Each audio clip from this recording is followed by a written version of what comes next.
La pêche lagonaire, elle est impactée à long terme par les DCP dérivants de façon négative. Mais aussi évidemment au niveau côtier, donc ça peut se prendre dans les hélices, ça peut créer pas mal de problèmes. Les DCP dérivants, ils ont des petits filets sous les bouées. Donc tu passes dessus et ça te va dans l'hélice et puis c'est foutu, quoi. Tu es obligé de te faire remorquer ou d'envoyer quelqu'un plonger qui est très dangereux à aller découper ce filet qui est sur les hélices.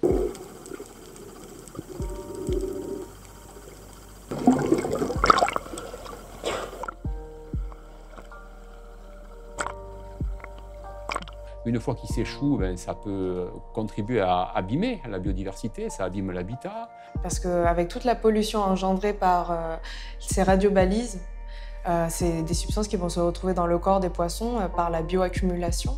Donc le poisson qu'ils vont manger va être contaminé par les toxines de ces dispositifs satellitaires remplis de piles et de D3E.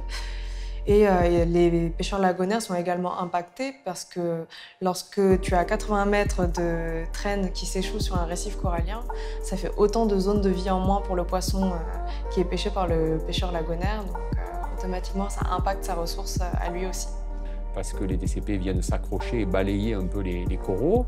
Ils peuvent capturer involontairement un certain nombre d'espèces aussi de poissons, notamment avant de s'échouer des requins pélagiques, qui sont souvent des espèces qui sont menacées.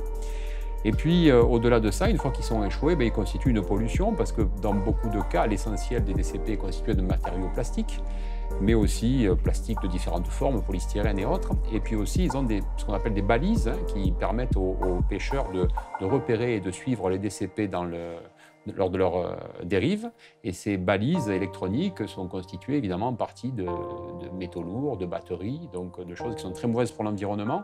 Donc tout ça, ça crée des soucis finalement à la fois pour la navigation, pour l'environnement, la biodiversité et aussi en termes de pollution pour les populations locales.